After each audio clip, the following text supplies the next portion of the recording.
Assalamualaikum warahmatullahi wabarakatuh. Innal hamdalillah nahmaduhu wa nasta'inuhu wa nastaghfiruh wa na'udzu billahi min shururi anfusina wa min sayyiati a'malina. May yahdihillahu fala mudilla lahu wa may yudlil fala hadiya lahu. Asyhadu an la ilaha illallah wa la syarika lahu wa asyhadu anna Muhammadan abduhu wa rasuluh. Allahumma shalli ala Muhammad wa ala alihi wa ashabihi ajma'in wa man tabi'ahum bi ihsan ila yaumil. Kembali mari sama-sama kita mengucapkan puji dan syukur kepada Allah atas segala nikmat yang telah dilimpahkan kepada kita, di antaranya nikmat Islam dan iman serta nikmat sehat dan kesempatan, sehingga hari ini kita kembali berkumpul di masjid ini dalam rangka terutama sekali melaksanakan sholat fardu subuh berjamaah. Salawat dan salam mari sama-sama kita mohon kepada Allah agar disampaikan kepada junjungan kita, suri tauladan kita, Rasulullah Muhammad SAW, beserta keluarganya dan juga para sahabatnya dan seluruh pengikutnya.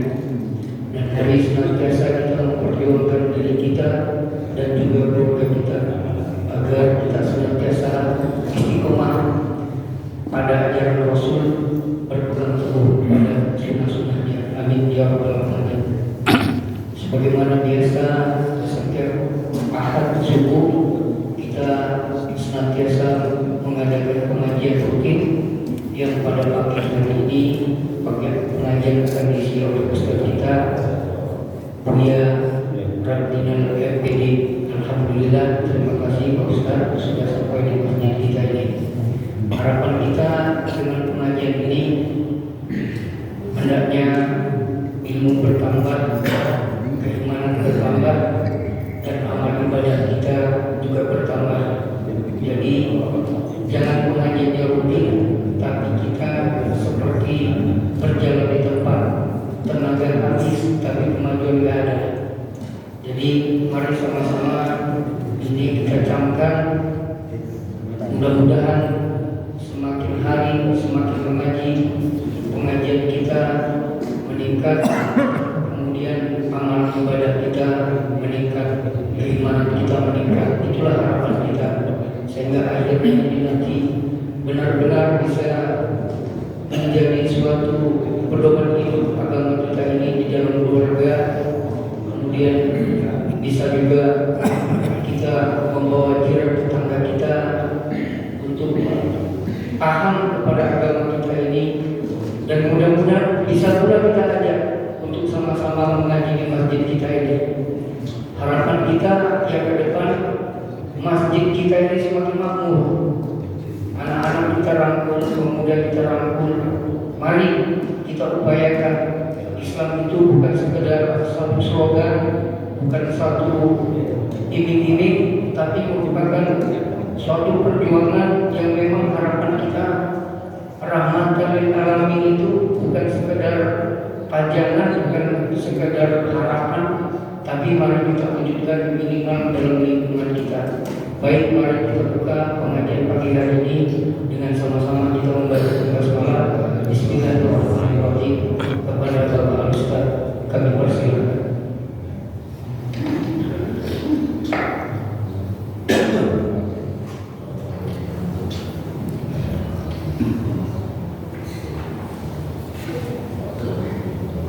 Assalamualaikum warahmatullahi wabarakatuh. Waalaikumsalam. Alhamdulillahirabbil alamin. Wassalatu wassalamu ala asrofil anbiya'i wal mursalin wa ala alihi wa ashabihi ajma'in. Asyhadu an la ilaha illallah wahdahu la syarika lah wa asyhadu anna Muhammadan abduhu wa rasuluhu alladzi la nabiyya ba'dah. Allahumma shalli ala Muhammad wa ala alihi wa ashabihi ajma'in wa man tabi'ahum bi ihsan ila yaumiddin. A'udzu billahi minasy syaithanir rajim.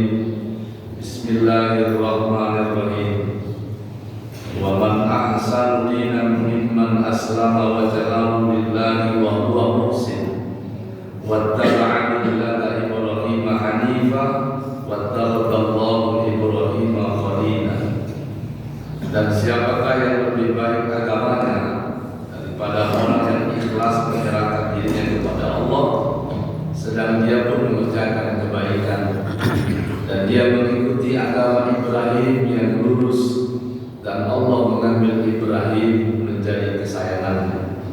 Al-Quran surat An-Nisa ayat 125. Bapak Ibu sekalian, jamaah salat subuh rahimakumullah, mari kita bersyukur kepada Allah Subhanahu wa taala, tentu dengan segenap rasa syukur atas semua nikmat, rahmat, taufik, hidayah yang diberikan Allah kepada kita, sehingga dengan semua nikmat itu kita dapat melaksanakan aktivitas ibadah kita, terutama kita awal di subuh hari ini. Tentu harapan kita Bapak Ibu sekalian, ibadah kita ini menjadi amalan ibadah yang diterima oleh Allah Subhanahu wa taala, menjadikan kita sebagai hamba Allah yang pandai bersyukur, hamba yang abdan syakur, sehingga dengan wujud syukur itu kita berharap juga Allah terus menambahkan nikmatnya kepada kita dan menjauhkan kita dari azabnya. La in syakartum la azidannakum wa la in kafartum in adabi lasyadid. Salam dan salam pada Rasulullah Muhammad sallallahu alaihi wasallam. Allahumma shalli ala Muhammad. Mudah-mudahan kita juga adalah umat Rasulullah yang senantiasa istiqomah dengan Islam ini. Kita pedomani Al-Quran dan Sunnahnya, kemudian kita jadikan Rasulullah itu sebagai uswatun hasanah, suri tauladan yang baik dalam kehidupan kita, dan kita juga berittiba kepada perjuangannya. Bapak Ibu sekalian, jamaah salat subuh yang dirahmati oleh Allah, bahwa Islam, agama yang kita imani dan kita yakini ini adalah agama Allah yang diwahyukan kepada para rasulnya, mulai Nabi Adam sampai Nabi Muhammad SAW, sebagai hidayah dan rahmat Allah bagi umat manusia sepanjang masa. Islam ini adalah agama yang menjamin kehidupan kita, menjamin kebahagiaan, kesejahteraan hidup kita di dunia di akhirat, yang menjamin kesejahteraan hidup kita material, spiritual. Islam ini adalah agama yang diturunkan oleh Allah,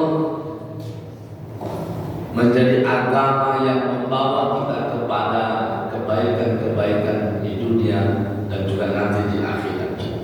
Yang sumber dari ajaran Islam ini adalah apa yang terdapat di dalam Al-Quran dan Sunnah Rasul. Yang Al-Quran itu merupakan wahyu Allah, kalam Allah. Di dalamnya ada petunjuk-petunjuk, di dalamnya ada perintah-perintah, di dalamnya ada larangan-larangan, di dalamnya ada pedoman-pedoman, yang kesemuanya itu akan memberikan arahan, memberikan aturan-aturan kepada kita agar kita bisa selamat di dunia dan juga selamat di akhirat. Oleh karena itu Bapak Ibu, ajaran Islam yang meliputi berbagai bidang, terutama di bidang akidah, di bidang akhlak, di bidang ibadah dan muamalah duniawi itu adalah agama penyerahan diri kita semata-mata kepada Allah, sebagai agama yang menjadi fitrah kepada kita. Maka kita harus mampu menyerahkan diri kita kepada Allah semata-mata. Nah, penyerahan diri kepada Allah itulah yang kemudian kita sebut dengan bagaimana kita mengikhlaskan diri, mengikhlaskan diri beragama dengan Islam ini, kemudian mengikuti dan melaksanakan apa-apa yang telah diperintahkan oleh Allah, yang dilarang oleh Allah Subhanahu wa taala. Ma umiru illa liya'budullaha mukhlishina lahu-d-din. Dan kami tidak meminta kamu agama ini, kata Allah, kecuali dengan mengikhlaskan diri dengan agama ini. Bapak Ibu yang dimuliakan oleh Allah, mengikhlaskan diri itu berarti diantaranya adalah bahwa kita benar-benar menjadi hamba Allah, ya, menjadikan diri kita sebagai hamba Allah yang tidak ada paksaan, yang tidak ada Tuhan-Tuhan yang lain selain Allah. Sebagai hamba Allah, namanya hamba. Hamba kalau dalam istilah kehidupan, kalau kita berada dalam istana atau kerajaan atau yang sama seperti hamba, itu kan orang yang rendah, yang hina, ya, yang diperintah untuk melakukan, ya, diperintah untuk tidak melakukan, yaitu hamba. Ya, kita hanya boleh menghambakan diri kepada Allah. Kita hanya boleh menghinakan diri kita hanya kepada Allah Subhanahu wa Ta'ala, menyerahkan diri kita hanya kepada Allah. Oleh karena itu, Bapak Ibu, kita tidak boleh menghambakan diri kepada yang lain, ya, menghambakan diri kepada zat yang lain selain Allah. Makanya disebut kita hamba Allah. Cuma kadang-kadang sekarang hamba Allah itu sering disebutkan maknanya. Kalau nyumbang 10.000 hamba Allah, kalau nyumbang 10.000 hamba Allah, yang tak mau disebut namanya hamba Allah. Kalau dia nyumbang 1 juta, sebulan karena nyumbangnya 1 juta sudah disebut. Tapi kalau nyumbang ke 10.000 hamba Allah, kalau nyumbang 20.000 hamba Allah, kenapa tak mau disebut namanya, malu nyumbang 10.000? Jadi sekarang kan kadang-kadang hamba Allah yang disebut maknanya. Padahal hamba Allah itu, ya, orang yang dirinya, hidupnya, ya, diserahkan sebenarnya kepada Allah, diperintah oleh Allah, yang hina, rendah di mata Allah. Karena memang Allah itu zat yang maha kuasa, zat yang maha tinggi, ya, zat yang maha segala-galanya, yang tidak sama dengan makhluknya. Nah, itu kan Allah sebagai sang pencipta. Jadi kita sebagai hamba Allah memahami bahwa kehidupan kita ini harus sepenuh-penuhnya, ya, mempertuhankan Allah dan tidak boleh mempertuhankan selain Allah. Kita harus bisa memerdekakan diri kita dari penghambaan kepada selain Allah. Itulah Allah, memerdekakan diri dari penghambaan kepada selain Allah. Makanya kemudian Islam suruh dengan pembebasan, teologi pembebasan. Dalam kajian yang lain disebutkan teologi pembebasan, konsep ajaran keagamaan yang membebaskan, teologi pembebasan. Jadi Islam itu adalah agama pembebasan. Maka ketika kita telah menjadi seorang Muslim, menjadi Islam, kita harus bebas dari penghambaan terhadap Tuhan yang lain, bebas dari kekhawatiran, ketakutan dalam hidup di atas dunia ini, bebas dari ketidakpastian yang ada dalam kehidupan ini. Jadi harus terbebaskan. Jadi kalau ada masih orang yang kemudian mengaku beriman Islam, tapi rasa takut, ya, terhadap kehidupan yang sangat tinggi, berarti dia belum benar. Karena dia belum bebas dari rasa takut. Mengapa bebas rasa takut? Karena kita percaya, kita yakin Allah pasti akan memberikan perlindungan, pertolongan kepada kita sebagai hamba. Itu namanya membebaskan dari rasa takut. Qul a'udzu birabbil falaq, min syarri ma khalaq, wa min syarri ghasiqin idza waqab, wa min syarri nafasati fil 'uqad, wa min syarri hasidin idza hasad. Itu kan salah satu di antara ayat bagaimana kita minta perlindungan dari Allah dari ketakutan terhadap waktu gelap, waktu malam, ya kan, yang gelap, dari kekhawatiran terhadap makhluk Allah yang menjahati kita. Itu salah satunya kita berlindung kepada Allah. Makanya kita juga berlindung dari godaan setan. A'udzubillahi minasyaitonir rajim. Jadi harus membebaskan kita dari rasa takut. Makanya kemudian Bapak Ibu, kenapa Islam tidak menyukai atau melarang kita memberikan pengabdian kepada makhluk-makhluk lain, ya, terutama karena ketakutan kita pada situasi-situasi tertentu, ketakutan di waktu malam, ketakutan di waktu kita sendirian, ketakutan terhadap makhluk-makhluk tertentu yang kita anggap bisa mencelakakan kita, makhluk-makhluk gaib yang dianggap bisa mencelakakan kita. Karena itu kita memberikan apa yang disebut dengan sesajen misalnya, ya, sesajen yang dia suka, seolah-olah itu makanan yang dia suka.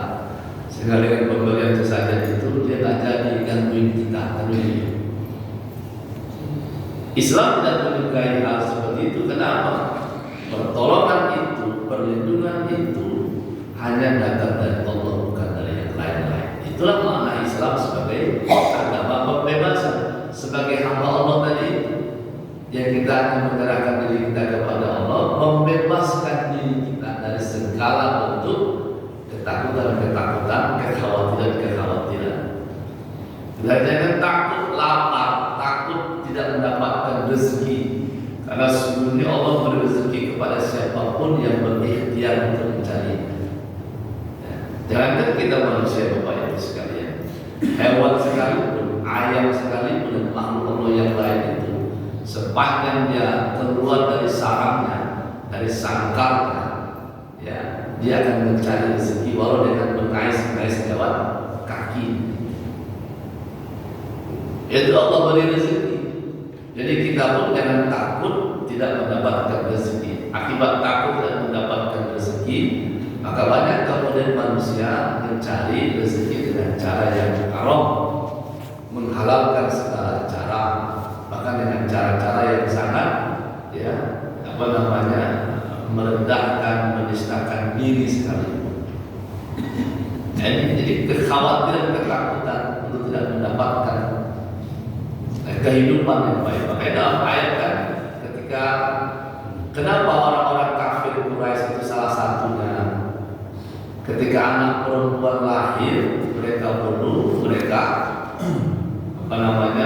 mereka tanam misalnya, mereka bunuh, mereka tanam, karena mereka takut dihinakan dengan anak perempuan. Mereka takut rendah hina hidupnya karena anak-anak perempuan. Padahal kalau mereka berpikirnya benar, sehat logikanya, benar imannya, dari mana lahir anak laki-laki kalau tidak ada anak perempuan? Dari mana lahir manusia kalau tidak ada ibunya? Ibunya kan perempuan.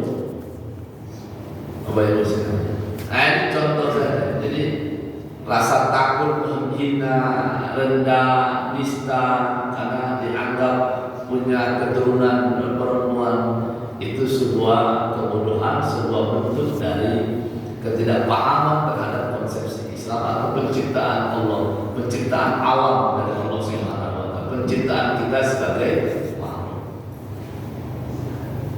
Jadi sebagai hamba Allah, Islam membebaskan kita dari ketergantungan kepada zat atau ketergantungan kepada makhluk-makhluk lain selain zat Allah. Ya, membebaskan dari ketergantungan itu. Itulah sebabnya Bapak Ibu, kita tidak boleh menggunakan jimat-jimat, tidak boleh menggunakan apa lagi, tangkal-tangkal, tidak boleh menggunakan apa lagi istilahnya, ya, pelindung diri yang dalam bentuk benda-benda yang kemudian bisa menyebabkan kita jatuh kepada kesyirikan dan kemusyrikan. Jadi sebagai agama pembebasan, memerdekakan kita dari segala hal itu. Karena itu kita akan menggantungkan hidup kita kepada Allah. Allah Samad, Allah tempat kita bergantung, Allah tempat kita meminta segala-galanya. Inilah konsepsi di antara bagaimana kita mengikhlaskan diri kita sebagai hamba Allah. Ya, sebagai hamba. Kalau ditanya sama abdi dalam, di Keraton Jogja, Keraton Surakarta, walau dengan fasilitas terbatas, mengapa mereka mau menghambakan diri? Harusnya karena ikhlas sebagai abdi dalam itu dianggap pekerjaan mulia, karena mengabdi kepada yang mulia, yang terhormat, karena mengabdi kepada sesuatu yang derajatnya tinggi, kan begitu. Maka dia merasa itu adalah sebuah penghormatan yang harus mengikhlaskan dirinya melayani seperti itu.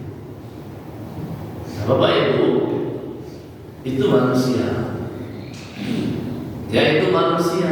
Ada manusia yang mengikhlaskan diri melayani manusia karena dianggap sebagai sebuah kehormatan, sebagai sebuah derajat yang tinggi dalam pandangan manusia. Apalagi dengan Allah. Ya, apalagi dengan Allah sebagai satu-satunya zat yang maha pencipta, yang kita harus menyerahkan hidup kita segala sesuatunya kepada Inna salati wa nusuki wa mahyaya wa mamati lillahi rabbil alamin. Bahwa sesungguhnya salat kita, ya hidup kita, mati kita, seluruhnya untuk Allah Tuhan semesta alam. Itulah bentuk dari penghambaan diri itu. Jadi kita menghambakan diri kepada Allah, bukan kepada yang lain-lain. Maka kita akan menjadi syirik dan musyrik kalau kemudian kita menjadi hamba diri, hamba nafsu, ya kan? Maka dalam konsep Muhammadiyah yang juga saya pernah sampaikan, jangan sampai mempertuhankan, menghambakan diri kepada Tuhan-Tuhan lain. Apa di antaranya? Ta'bid an-nafs, mempertuhankan diri, egoisme, mempertuhankan diri, bahwa seolah-olah sentral hidup ini berasal dari manusia, dari keinginan manusia. Jadi, makanya kalau manusia mau berbuat apapun, silakan manusia. Barang sentral hidup ada pada dirinya. Mau dia berbuat baik, mau dia berbuat jahat, mau apapun dia kerjakan, tidak ada urusan, karena sentral hidupnya ada pada dirinya. Anda namanya mempertuhankan diri, ta'bid an-nafs, bahwa sentral kehidupan seolah berasal dari diri, dari keinginan, dari kemauan. Inilah yang kemudian dalam teori biologi, teori asal usul manusia yang dipelajari selama kita sekolah di SMA, SMP, SMA, asal usul manusia, asal usul kehidupan dari makhluk-makhluk yang lain dan berdiri sendiri, terjadi dengan sendirinya. Dengan teori-teori biologi yang diajarkan di sekolah itu, teori-teori dari orang kafir. Ya. Teori itu bahwa kehidupan ini berasal dengan sendirinya, mulai dengan apa namanya, apa istilahnya itu,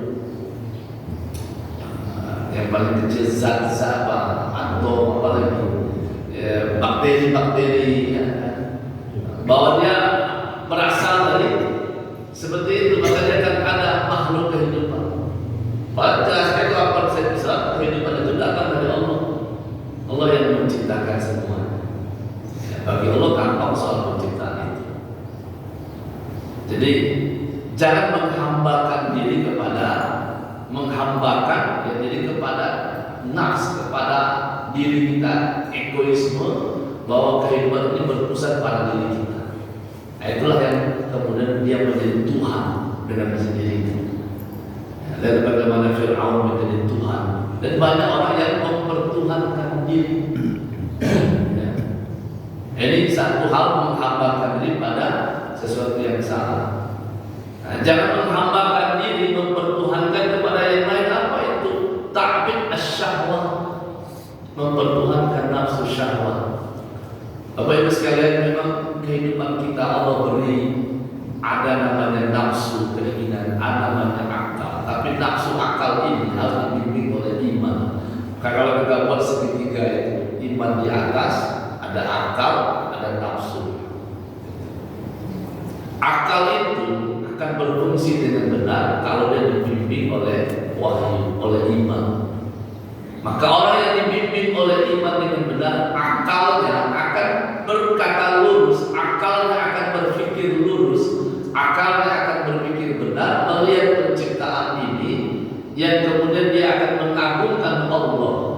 akhirnya dia akan sampai kepada satu pemahaman keyakinan semua ini pasti ada yang menciptakan Allah.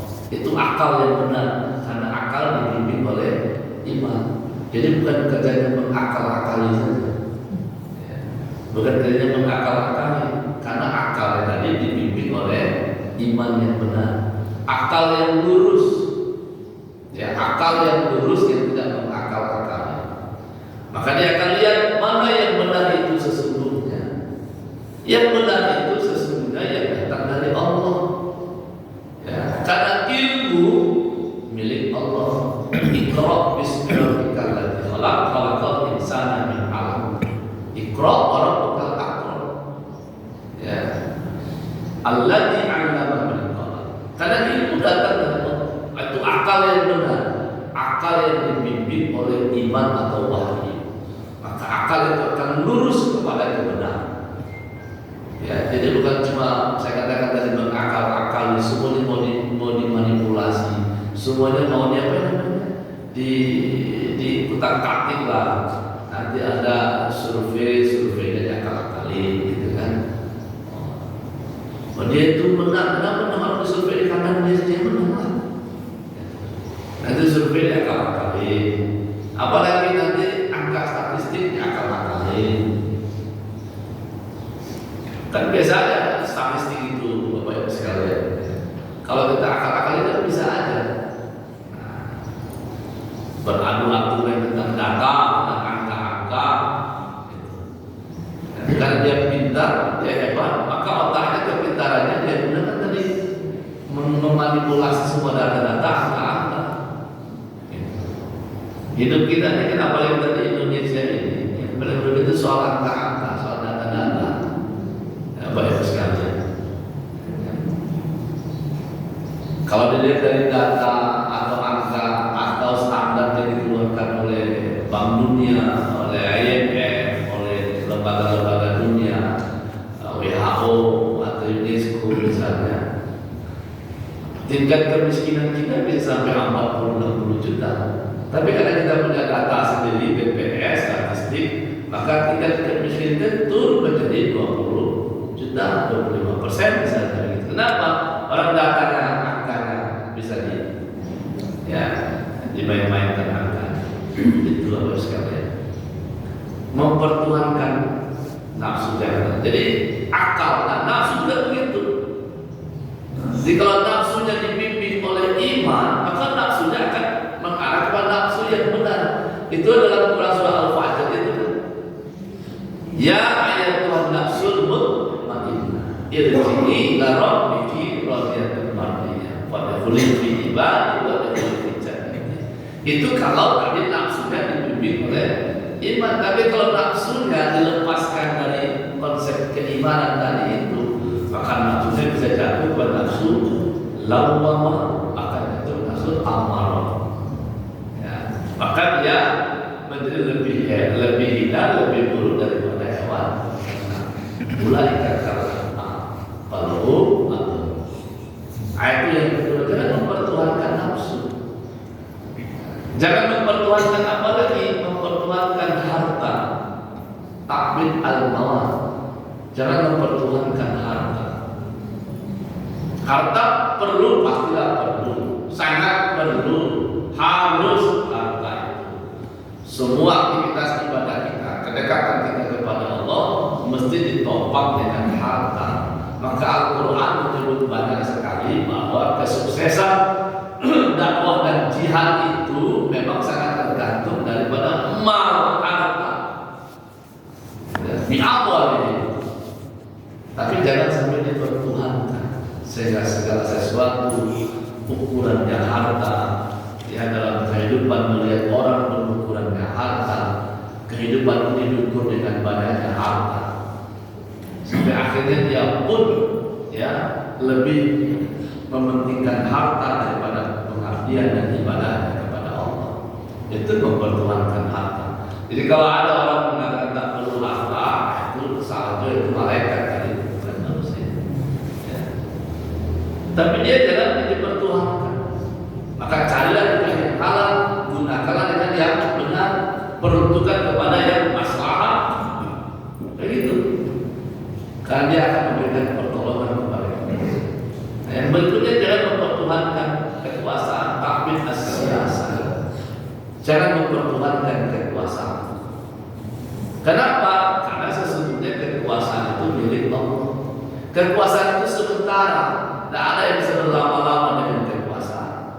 Mau berapa lama? Sekarang banyak orang di dunia ini, pemimpin-pemimpin negara di dunia ini, karena mabuk kekuasaan, dia dorong, dia rubah, dia atau bahkan dia paksa, atau dia dorong merubah konstitusi negaranya, sehingga dia berkuasa terus.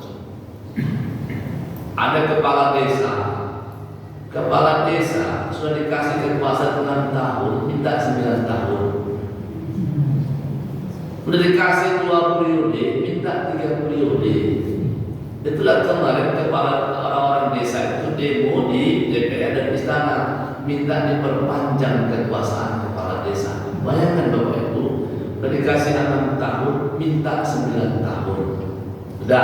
Sudah 2 periode, minta 3 periode. Coba kalau 3 periode, 3 kali 9 berapa tahun? 27 tahun kepala desa berkuasa.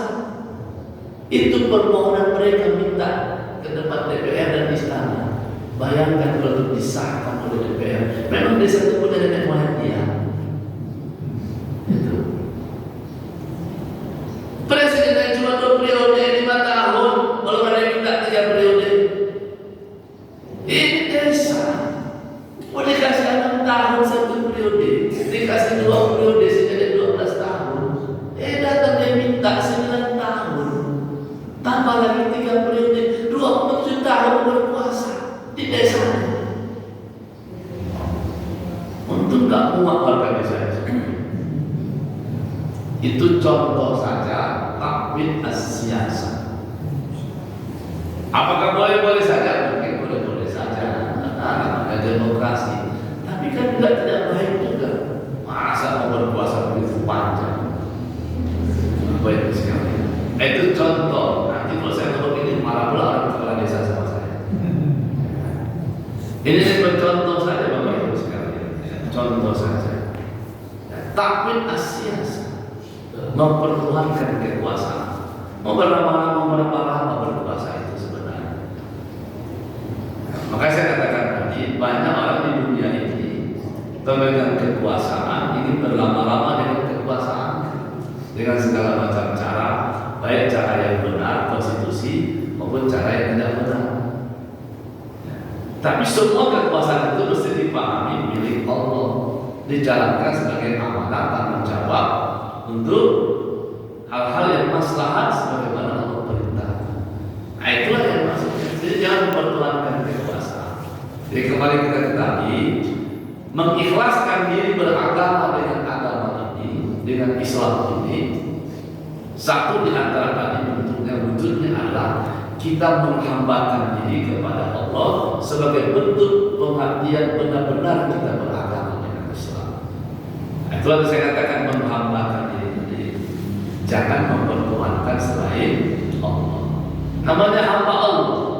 Hamba Allah itu serahkanlah hidup kepada Allah. Kemudian ya jadikan diri kita jangan seperti Tuhan. Seperti tadi mempertuhankan hal tadi. Nah, itulah sebenarnya dengan hamba Allah. Yang kedua, mengikhlaskan itu berarti bagaimana kita benar-benar ikhlas menjalankan syariat-syariat Allah ini, aturan-aturan Allah ini. Ya, ikhlas menjalankan. Wa ma umiru illa liya'budullaha mukhlishina lahu-d-din. Mengikhlaskan diri dengan agama. Bagaimana kita kemudian patuh, taat, sebagaimana makna Islam menyerahkan diri diatur oleh syariat Islam. Namanya ikhlas. Kalau ditanya kemudian kau ikhlas ini ikhlas tapi ya kalau ikhlas ya janganlah aturan itu, jangan banyak protes dengan aturan Allah. Nah, itu maksudnya ya, jangan banyak protes. Kalau istilah Pak Amin itu jangan tanpa reserve, jangan banyak protes, jangan banyak kila, jangan banyak kila, jangan banyak cari dalil, cari celah. Sikap kita cuma satu, apa sikapnya? Sami'na wa ata'na. Dengan patuhi dan kan banyak orang yang cari celah, cari alasan, cari celah supaya tidak terkena aturan macam-macam. Udah jelas kita diperintahkan taat kepada Allah, dan bentuk taat itu adalah paham dengan agama Allah. Bagaimana kita paham sering ngaji? Ada nenek-nenek lama yang ngaji. Ya, heran ya, saya heran nih. Ada nenek-nenek di kala ini. Saya heran lihat ibu-ibu ini. Kok senang kali sama pengajian ya? Katanya. Apa dia nggak tahu bagaimana dia mengurus anak? Apa dia tinggalkannya anak? Apa nggak diurus? Dia nggak peduli dengan anak. Bu, ibu ngaji gini, ibu tinggalin anak di rumah atau nggak ngurus anak? Kan ngurus anak juga. Justru mengaji itu urus anak, paham kita didik anak kita, kan begitu. Soalnya nenek itu, saya heran ibu-ibu di suatu kali ngaji. Kita pun heran lihat nenek itu, soalnya gitu ya. Heran pun kita lihat nenek, soalnya gitu.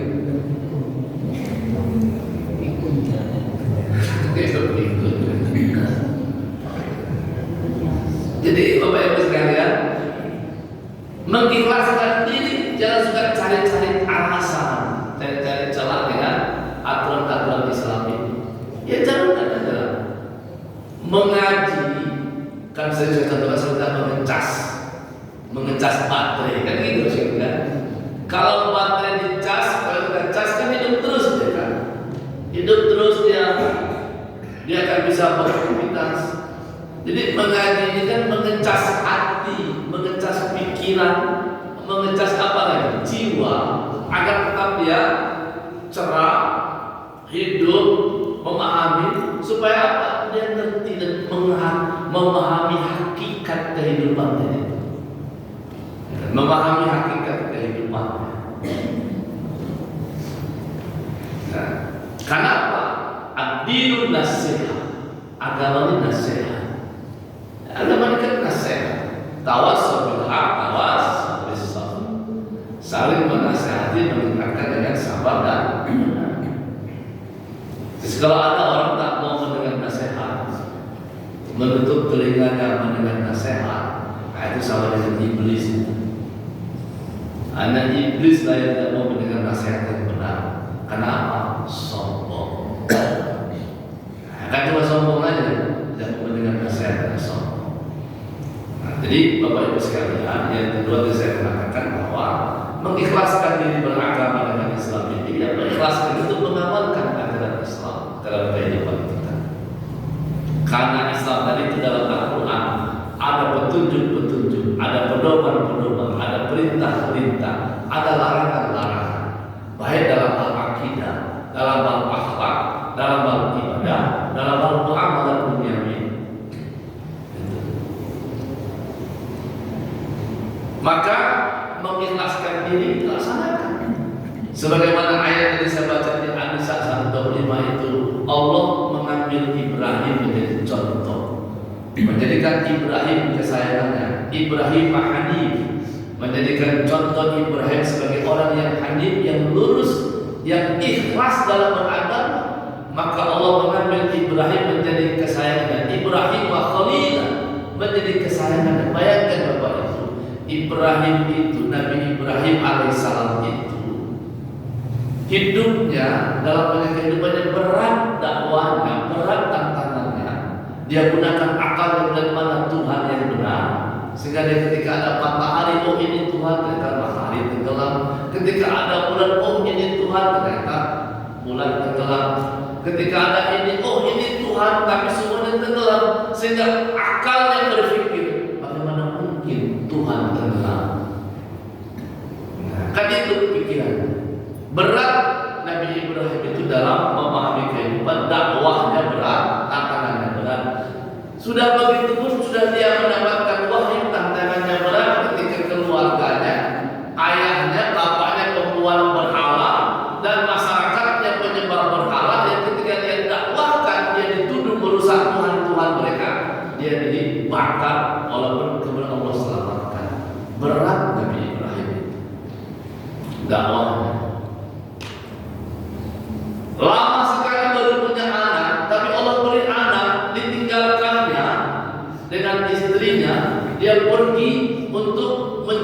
yang lain di padang tandus dia tinggalkan. Dan ketika lahir anaknya, dia disuruh menyembelih anaknya.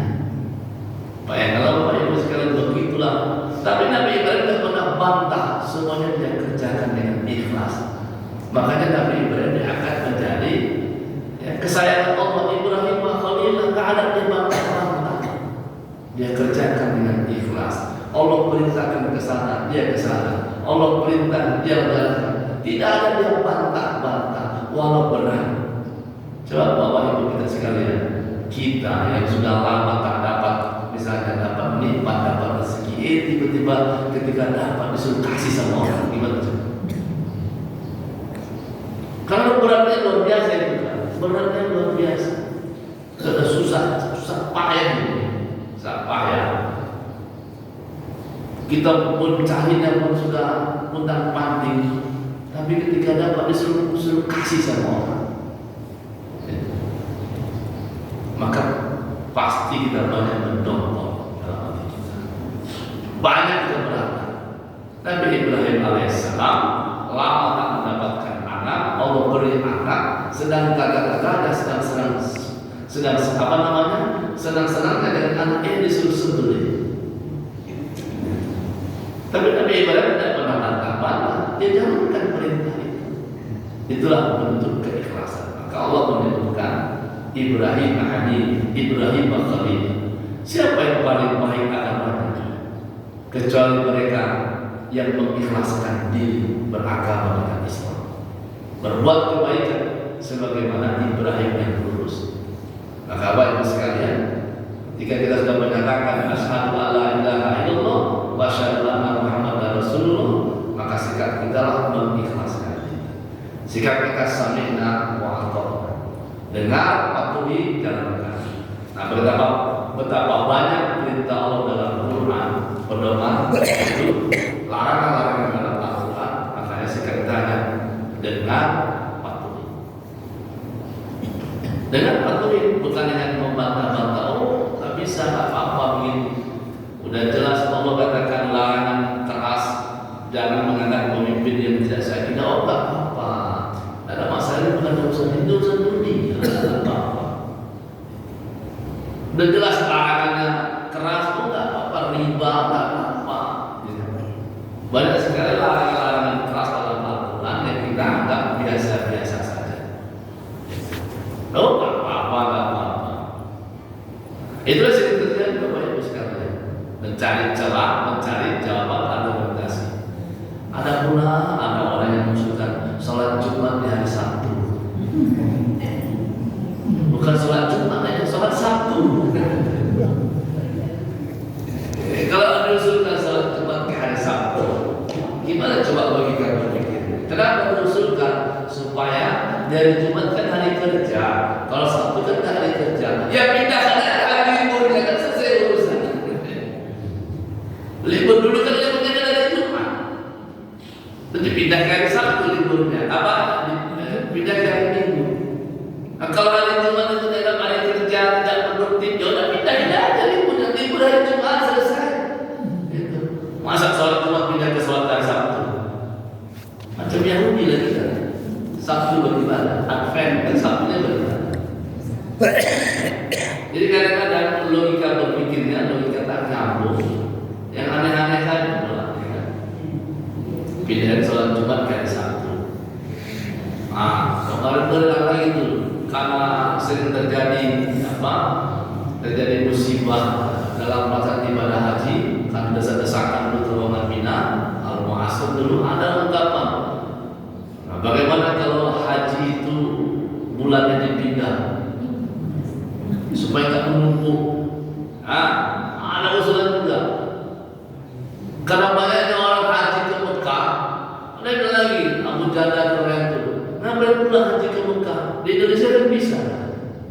Kadang-kadang Bapak Ibu sekalian cara berpikir yang aneh-aneh, ya, mencari-cari argumentasi yang seolah-olah argumen yang benar secara akal sehat, tapi sesungguhnya argumen yang tidak punya akal sehat.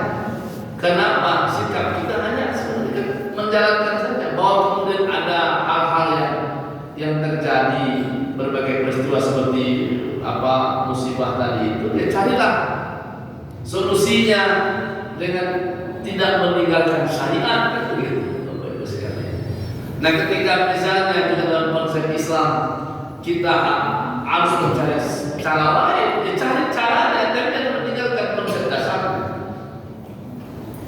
Oh, nggak benar di Islam, nggak benar itu pemimpin dengan sistem Islam. Kenapa? Banyak pemimpin negara Islam tidak baik.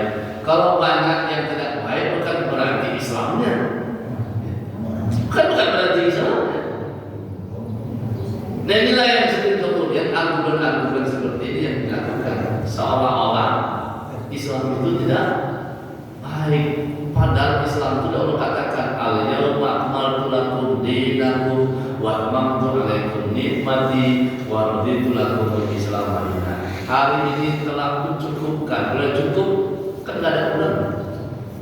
Hari ini telah kucukupkan kata Allah. Enggak ada kurangnya, hanya cukup. Apalagi yang kurang dari Islam? Enggak ada. Hari ini telah kucukupkan. Telah kusempurnakan. Kau dah sempurna, ada yang tak sempurna? Enggak ada. Dan telah ridho, Allah ridho. Kalau mencari saja itu berarti tidak diridhoi. Kan itu makna. Itulah Islam. Makanya tadi di awal saya sebutkan tadi, Islam itu agama yang menjamin kehidupan manusia sepanjang masa, yang menjamin kesejahteraan, yang menjamin kebahagiaan hidup manusia sepanjang masa, dunia, akhirat, material, spiritual. Itu jelas itu sekarang. Terus kalau kita tak seperti yang seperti itu, nggak bahagia, ya jangan salahkan Islam, ya. Salah kita lah kalau kita nggak benar-benar. Nah, orang kan banyak begitu. Di Indonesia itu orang Islam yang banyak miskin-miskin, maka Islam ditinggalkan. Ya Indonesia, coba lihat Brazil, lihat yang lain-lain, mana yang paling banyak yang miskin-miskin? Ya lihat aja. Hanya karena Indonesia kebetulan mayoritas Islam, ya itu banyak orang miskinnya orang Islam. Nah, coba lihat di Brazil, lihat negara-negara lain yang mayoritas penduduknya beragama yang lain, mana yang paling banyak miskin? Nah, itulah apa yang sekalian. Jadi cara berpikir kita itu cara berpikir yang benar. Nah, kembali ke ayat tadi Bapak Ibu, sesungguhnya kita meyakini Islam sebagai agama ini, mari kita mengikhlaskan diri beragama dengan Islam. Tadi saya menyampaikan dua di antaranya. Pertama, menghambakan diri hanya kepada Allah, menyerahkan diri hanya kepada Allah, tidak kepada yang lain. Yang kedua, menjalankan ajaran Allah itu dengan ikhlas, tidak membantah-bantah syariat. Sehingga itulah Bapak Ibu, pagi ini saya sampaikan kepada kita sekalian, yang mudah-mudahan bermanfaat pada kita, semakin menguatkan iman kita, tauhid kita, dan semakin mendekatkan diri kita kepada Allah Subhanahu wa taala. Kita berharap dan berdoa Allah berikan terus hidayah kepada kita untuk tetap kita pada jalan yang benar ini, jalan ihdinas siratal mustaqim, jalan keislaman ini. Jangan sampai nanti kita keluar dari keimanan ini dengan karena banyak dan godaan dunia. Kita harus tetap hidup kita, ya mati kita hanya untuk Allah. Ya ayyuhalladzina amanu taqullaha haqqa tuqatih wa la tamutunna illa wa antum muslimun. Itulah harapan Bapak Ibu sekalian. Terima kasih. Mohon maaf kalau Allah saya mengampun. Billahi taufiq wal hidayah. Nasrun minallah wa fathun qarib wa basyiril mu'minin. Assalamualaikum warahmatullahi wabarakatuh.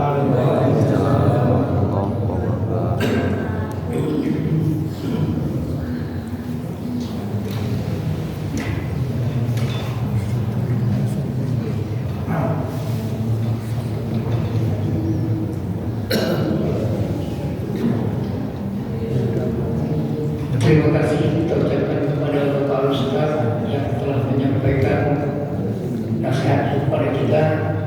Mudah-mudahan bisa kita pahami sekaligus juga bisa kita amalkan dalam kehidupan kita.